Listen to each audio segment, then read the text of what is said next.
আসসালামু আলাইকুম প্রিয় শিক্ষকবৃন্দ। আজকের ভিডিওটি মূলত শিক্ষক কল্যাণ ট্রাস্ট সম্পর্কিত। আপনারা নিশ্চয়ই অবগত আছেন, সম্প্রতি আপনাদের যে সাব ক্লাস্টার প্রশিক্ষণের বিষয় নির্ধারণ করা হয়েছে সেটি হচ্ছে শিক্ষক কল্যাণ ট্রাস্ট সম্পর্কিত। তো এই শিক্ষক কল্যাণ ট্রাস্টে এর আগেও আমরা বিভিন্নভাবে চাঁদা প্রদান করেছি। অধিকাংশ ক্ষেত্রেই আমরা এর আগে চাঁদা প্রদান যখন করেছি তখন সেই চাঁদা প্রদান করতে হয়েছে আমাদেরকে ম্যানুয়ালি, অর্থাৎ তারা আমাদেরকে একজন শিক্ষক প্রতিনিধির মাধ্যমে টাকাটা বুঝে নিত এবং আমরা তাদেরকে টাকা প্রদান করে রসিদ বুঝে নিতাম। এভাবে আমরা ম্যানুয়ালি টাকাটা জমা দিয়েছি এবং তার মাধ্যমে আমরা বিভিন্ন ধরনের সুযোগ সুবিধাও পেয়েছি। এখন এটিকে আরো আধুনিকায়ন করা হয়েছে। বর্তমানে এটি এখন আর সেই পূর্বের ন্যায় ম্যানুয়ালি থাকছে না, আমাদেরকে অনলাইন ভিত্তিক কাজ করতে হচ্ছে, যে কারণে সাব ক্লাস্টারে এই বিষয়টি নির্ধারণ করা হয়েছে। তো কিভাবে আমরা অনলাইনে পেমেন্ট করব সে সংক্রান্ত ভিডিও আজকে আমরা দেখাবো। খুবই সহজ একটি কাজ। আপনারা যে কেউ একেবারে যারা কম্পিউটারে আনারি তারাও খুব সহজে মাত্র একবার দেখেই করতে পারবেন। তো কথা না বাড়িয়ে চলুন আমরা চলে যাই মূল ভিডিওতে। প্রথমে আমরা যে কোনো একটি ব্রাউজার ওপেন করে নিব। ব্রাউজার ওপেন করার পরে এখানে যে অ্যাড্রেস বার আপনারা দেখতে পাচ্ছেন, অ্যাড্রেস বারে আমাদের শিক্ষক কল্যাণ ট্রাস্টের যে ঠিকানাটি রয়েছে সেই ঠিকানা আমরা লিখব। ঠিকানাটি হচ্ছে twtms.dpe.gov.bd। এটি লিখে কিবোর্ড থেকে এন্টার প্রেস করতে হবে। এটি হচ্ছে আমাদের হোম পেজ। হোম পেজে আসার পরে আমাদের প্রথম কাজ হচ্ছে লগ ইন করা। আমরা এখানে লগ ইন করবো, এজন্য আমরা লগ ইন অপশনে ক্লিক করব। দেখুন এখানে ইউজার নেম এবং পাসওয়ার্ড দুটি ঘর রয়েছে। আপনারা জানেন ইউজার নেম এবং পাসওয়ার্ড দিয়ে যে কোনো জায়গায় প্রবেশ করতে হয়। তো এখানে ইউজার নেম কোনটি হবে এবং পাসওয়ার্ড কোনটি হবে, এখানে খুব অত্যন্ত সহজ একটি বিষয় আমাদের জন্য নির্ধারণ করে রেখেছে কর্তৃপক্ষ। সেটি হচ্ছে আমরা যে IPEMIS এ যে মোবাইল নম্বরটি প্রবেশ করতাম সেই মোবাইল নম্বরটি হচ্ছে এখানে ইউজার আইডি এবং পাসওয়ার্ড। আমরা বর্তমানে যদিও ডিফল্ট পাসওয়ার্ড রয়েছে, এখনো ওয়েবসাইটটি পুরোপুরি রান করা হয়নি, যে কারণে শুধু একটি ডিফল্ট পাসওয়ার্ড বর্তমানে রয়েছে। পরবর্তীতে এটি আমাদেরকে IPMIS এর সাথে অন্তর্ভুক্ত করে দেওয়া হবে এবং তখন আমরা যেভাবে IPMIS এর ইউজার আইডি হিসেবে মোবাইল নম্বরটি ব্যবহার করতে পারছি এবং সেখানের পাসওয়ার্ডটিও আমরা এখানে পাসওয়ার্ড হিসেবে ব্যবহার করতে পারবো। IPMIS এ আমরা যে মোবাইল নম্বরটি ব্যবহার করেছি সেই মোবাইল নম্বরটি ব্যবহার করব, অর্থাৎ প্রত্যেক টিচার নিজ নিজ মোবাইল নম্বর ব্যবহার করবে। এখানে আমি মোবাইল নম্বর দিয়েছি এবং পাসওয়ার্ডের ঘরে বর্তমানে ডিফল্ট পাসওয়ার্ড হিসেবে রয়েছে DPE@123। এটি হচ্ছে ডিফল্ট পাসওয়ার্ড। এবার ক্লিক করব।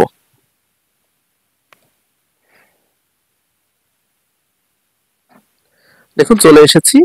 এখানে নাম এবং পদবি এবং স্কুলের ঠিকানা, ইমেল নম্বর এখানে রয়েছে। এটি হচ্ছে মোবাইল নম্বর। যাই হোক, আপনি যতবার টাকা প্রদান করবেন এখানে পুরোটা দেখা যাবে। লক্ষ্য করুন এখানে যেহেতু আমি একবারও টাকা প্রদান করিনি, সেক্ষেত্রে আমাকে কিন্তু এখানে দেখাচ্ছে না।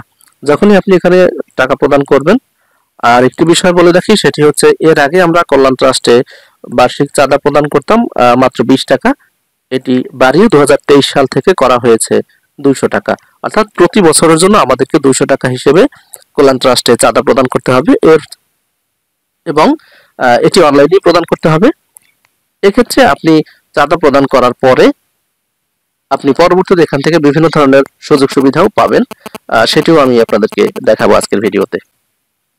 তো চলুন কিভাবে চাঁদা প্রদান করতে হয় সেটি আমরা দেখে নিই। আমরা এর আগে যে বছরই চাঁদা প্রদান করেছি কিংবা না করে থাকি, সেটি যেহেতু এখানে অনলাইন করা হয়েছে, অনলাইনে সেটি কোনো পূর্বে সেগুলো এখানে শো করানো হয়নি, যার কারণে আমাদেরকে 2023 সাল থেকেই এখানে চাঁদা প্রদান করতে হবে। অর্থাৎ আপনি যদি এর আগে দিয়েও থাকেন কিংবা নাও দিয়ে থাকেন, সেক্ষেত্রে আপনাকে 2023 সাল থেকে প্রদান করে আসতে হবে। অর্থাৎ 2023, 24 এবং 25 এই 3 বছরের চাঁদা আপনাকে প্রদান করতেই হবে। কোনো বছরের চাঁদা যদি আপনার পেন্ডিং থেকে থাকে, সেক্ষেত্রে আপনি যদি অনুদানের আবেদন করেও থাকেন, সেক্ষেত্রে কিন্তু আপনাকে পিছনের বকেয়া পরিশোধ করে তারপরে অনুদানের জন্য আবেদন করতে হবে। তো চলুন দেখা যাক আমরা যে কোনো একটি বছরের অনুদান প্রদান করি 2023 সালের, এজন্য এখানে কন্ট্রিবিউশন প্রদান করুন এই অপশনে আমরা চলে যাব।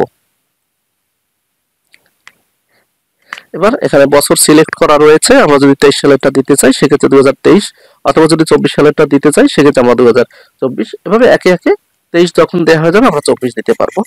আর এখানে টাকার পরিমাণ বর্তমানে রয়েছে 2 টাকা, আর এটি যেহেতু ট্রেনিং সফটওয়্যার এজন্য এখানে টাকার পরিমাণটা 2 টাকা রয়েছে, কোনো সমস্যা নেই। পরবর্তীতে এটি আপডেট করে এবং 200 টাকা করে দেওয়া হবে। তো যাই হোক, আমরা 2 টাকা পেমেন্ট করার অপশনটা দেখে নিই, সাবমিট অপশনে চলে যাব।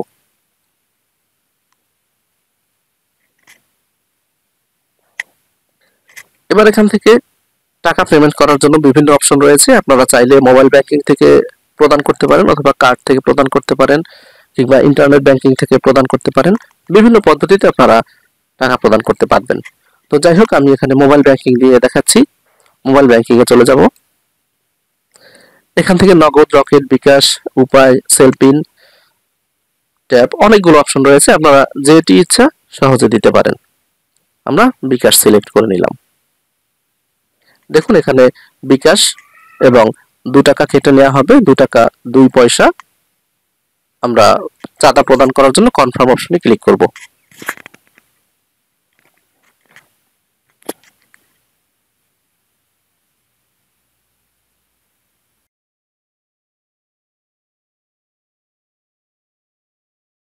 এবার এখানে আপনার যে বিকাশ নম্বর থেকে চাঁদা প্রদান করতে চাচ্ছেন সেই বিকাশ নম্বরটি এখানে প্রবেশ করাতে হবে। এবার কনফার্ম। এবার আপনি যে বিকাশ নম্বরটি প্রদান করেছেন সেই বিকাশ নম্বরে একটি ওটিপি চলে যাবে, ভেরিফিকেশন কোড চলে যাবে। মূলত সেই 6 ডিজিটের যে কোড নম্বরটি এসএমএস এর মাধ্যমে আপনি পেয়ে যাবেন। পেয়ে যাওয়ার পরে এখানে 6 ডিজিটের কোড নম্বরটি প্রবেশ করাতে হবে।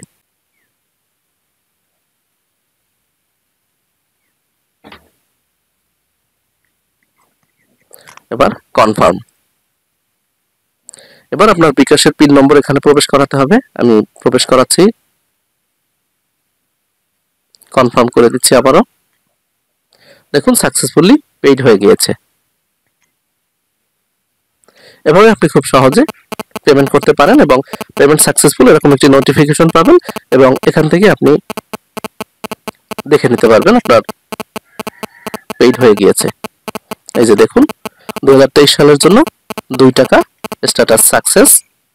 আপনি এখান থেকে চাইলে রিসিপ্টও নিতে পারেন। দেখুন চলে এসেছে। তো এভাবে খুব সহজে আপনারা এভাবে একে একে, আমি 2023 সাল পরিশোধ করেছি, এবার যদি আমি 2024 সাল পরিশোধ করতে চাই, এভাবে একে একে আমরা সবগুলো পরিশোধ করতে পারবো। তো এটি ট্রেনিং সফটওয়্যার রয়েছে, আপনাদের থেকে শেখানোর জন্য মূলত এমনটা রয়েছে। পরবর্তীতে যখন সবকিছু কার্যকরভাবে চালু হবে তখন এখানে 2 টাকার পরিবর্তে 200 টাকা চলে আসবে এবং আপনারা সহজেই পরিশোধ করতে পারবেন। তো এই হলো অবস্থা, আপনারা একে একে সবগুলো পরিশোধ করে দিবেন। দেখুন এবার যদি আমি পেমেন্টের অপশনে চলে যাই, কন্ট্রিবিউশনে যদি চলে যাই, এখন কিন্তু অটোমেটিক্যালি 2024 চলে এসেছে, অর্থাৎ কোনো একটি বছর কিন্তু আমার গ্যাপ দেওয়ার সুযোগ নেই। আর অনুদানের জন্য যে আবেদন আমি বলেছিলাম আপনাদেরকে, যে এই টাকাটি আমরা কেন দেব, এই টাকাটি আমরা দেব আমাদেরই সুবিধার জন্য। এই টাকার ফলও আমরাই ভোগ করব। আমরা এখান থেকে বিভিন্ন ধরনের সুযোগ সুবিধা পাবো। তো কি কি সুযোগ সুবিধা পাবো, আমরা এখানে অনুদানের জন্য আবেদনের তালিকা একটু দেখে নিই, যে আমরা কি কি অনুদানের জন্য এখানে আবেদন করতে পারবো বা কিভাবে আবেদন করতে হবে। এখানে অনুদানের জন্য আবেদন যে অপশনটা রয়েছে, তার আগে আমাদেরকে পুরো পেমেন্ট প্রক্রিয়াটা সম্পন্ন করে আসতে হবে। অর্থাৎ আমরা 23 সাল কমপ্লিট করেছি, এভাবে 24-25 এই দুটি কমপ্লিট করার পরেই আমরা পরবর্তী অংশটি পাবো। তো আমরা দেখি কিভাবে বাকি দুটি আমরা পেমেন্ট করে দেই একই উপায়ে। এবার দেখুন অনুদানের জন্য আবেদন, এই যে অপশনটি এতক্ষণ কিন্তু এখানে শো করছিল না, এটি হাইড অবস্থায় ছিল। আপনি যখনই 3টি বছরের জন্য, অর্থাৎ কোনো বছর যখন আপনার পেমেন্ট করা বাকি থাকবে তখন কিন্তু এই অপশনটি আর শো করবে না। এই অপশনটি শো করার জন্য আপনার পিছনের ডিউ সবগুলো দিয়ে আসতে হবে। এখানে যেহেতু আমার ডিউ নেই কোনো ইয়ার, এজন্য এটি শো করেছে। আমরা যদি এখন অনুদানের জন্য আবেদন করতে চাই সেক্ষেত্রে অনুদানের জন্য আবেদন করুন এই অপশনে আমরা ক্লিক করব। এখানে আমরা তহবিলের ধরন যেগুলো দেখতে পাচ্ছি, চিকিৎসা সেবা এবং বৃত্তি, এই দুটি অপশন আমাদের রয়েছে। চিকিৎসা সেবার জন্য যদি আমরা আবেদন করে থাকি সেক্ষেত্রে আমাদের মূল বেতন, এখানে আমরা মূল বেতনটা দিব। যার জন্য আবেদন করা হচ্ছে এখানে আমরা নিজের অথবা ফ্যামিলির যে কারোর জন্য দিয়ে দিতে পারবো। জন্ম তারিখ, সদস্যের সাথে সম্পর্ক, যদি নিজে আবেদন করে থাকি সেক্ষেত্রে নিজ বা পরিবারের যে কারোর জন্য আমরা যদি আবেদন করি সেক্ষেত্রে সেটি উল্লেখ করতে পারবো। রোগের নাম, রোগের বিবরণ এখানে লিখব। সার্জারি প্রয়োজন যদি হয়ে থাকে সেক্ষেত্রে সার্জারি প্রয়োজন দিব। অনুরোধকৃত পরিমাণ অর্থাৎ কত টাকার মধ্যে আপনার এই কাজটি সম্পন্ন হতে পারে বা কত টাকা আপনি অনুদান চাচ্ছেন সেই পরিমাণটি এখানে লিখে দিতে হবে। এবং আবেদনপত্রটি এখানে আপনাকে আপলোড করে দিতে হবে। নথি যদি থেকে থাকে সেক্ষেত্রে নথি আপনাকে এখানে আপলোড করে দিতে হবে এবং সবশেষে সাবমিট করতে হবে। তো সবশেষে বড় কথা হচ্ছে এটি এখনো ট্রেনিং পর্যায়ে রয়েছে, ট্রায়াল পর্যায়ে রয়েছে এই সফটওয়্যারটি। পরবর্তীতে আরো চূড়ান্তভাবে যখন সম্পন্ন করা হবে তখন অপশনগুলো কিছুটা ভেরি হতে পারে বর্তমানের থেকে, তবে মূল কাজ এরকমই। আপনারা খুব সহজে এভাবে এই কাজটি করতে পারবেন বলে আশা রাখছি। আপনাদের সকলের সাব ক্লাস্টার প্রশিক্ষণ সুন্দর ও সফল হোক। ধন্যবাদ।